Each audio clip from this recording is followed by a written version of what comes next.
SIR పై ప్రతి ఒక్కరూ serious గా పనిచేయాలి. పనిచేయని ఇన్ఛార్జీలపై కఠిన చర్యలు తప్పవు. ఆగస్టు 3 వరకు గాంధీ భవన్ వైపు నేతలు రావద్దన్న రేవంత్.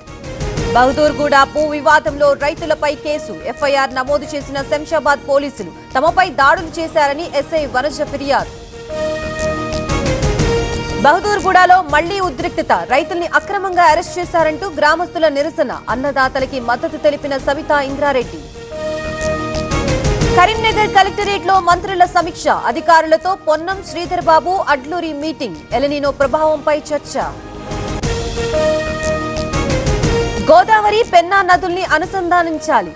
నదుల అనుసంధానంపై పార్లమెంట్లో చర్చించాలి. ఆక్వా పొగాకు రైతుల సమస్యలను లేవనెత్తుతామన్న ఎంపీ లావు.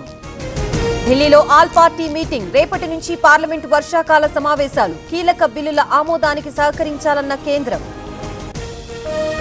తల్లిదండ్రులు కావాలనే మీ కలకు ఎందుకు ఆలస్యం? ఇప్పుడు ఉచిత కన్సల్టేషన్, ఉచిత స్కాన్, IVF పై 20,000 వరకు తగ్గింపుతో మీ పేరెంట్హుడ్ ప్రయాణానికి 49 తోడుగా. వేలాది కుటుంబాల నమ్మకం 49 అంటే సంతానం, 49 అంటే సంతోషం. బండి ఈటల మధ్య సయోధ్య మంచిదే. పార్టీలో మిగిలిన నేతల సంగతులేంటి? తెలంగాణలో అధికారం రావడానికి ఇది సరిపోదన్న రాజాసింగ్.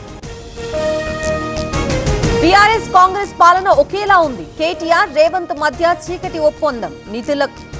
నిరుద్యోగులపై మాట్లాడే అర్హత వారిద్దరికీ లేదన్న ఏలేటి. 2,000 మంది కార్మికులకి డిపెండెంట్ ఉద్యోగాలు ఇవ్వాలి. మొక్కుబడి మెడికల్ బోర్డులని ఒప్పుకోం. సింగరేణి ప్రాంత ఎమ్మెల్యేలను నిలదీస్తామన్న కవిత. విజయవాడ క్రాంతి కుమార్ కుటుంబానికి 10 లక్షల సాయం. చెక్కు అందజేసిన వైసీపీ నేతలు. కుటుంబానికి అండగా ఉంటామని భరోసా. కొడుకు చేసిన పనికి సిగ్గుపడకుండా శవరాజకీయాల. సీదిరి అప్పలరాజుపై గౌతు శిరీష ఆగ్రహం. ఇద్దరు నేతల మధ్య మాటల యుద్ధం.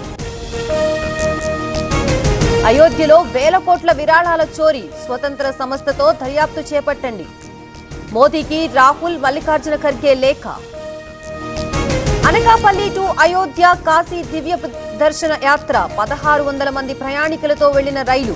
ప్రజలకిచ్చిన మాట నెరవేర్చామన్న ఎంపీ సీఎం రమేష్. పల్నాడు జిల్లాలో రైతుల ఆందోళన. తమ భూములు కబ్జా చేశారని నిరసన.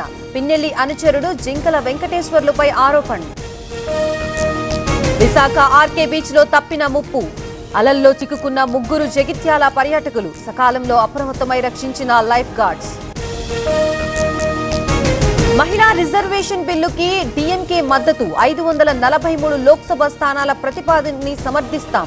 నియోజకవర్గాల పునర్విభజన బిల్లుపై స్పష్టత లేదన్న మీరట్లో భర్తని హత్య చేసిన భార్య. మత్తుమందు ఇచ్చి దుప్పట్లో పాముని వదిలిన దామిని. ప్రియుడితో కలిసి ప్లాన్ ఛేదించిన పోలీసులు. పాత ఇంటిని తవ్వుతూ ఉండగా వెండి నాణ్యాలు. రాత్రంతా టార్చ్ లైట్లు వెలుతురులో వెతుకులాట. రాజస్థాన్లోని ఫాఘీలో స్థానికుల తవ్వకాలు. నేడు ఫుట్బాల్ ప్రపంచ కప్ ఫైనల్. అర్జెంటీనాతో తలపడనున్న స్పెయిన్. అందరి చూపు మెస్సీ పైనే.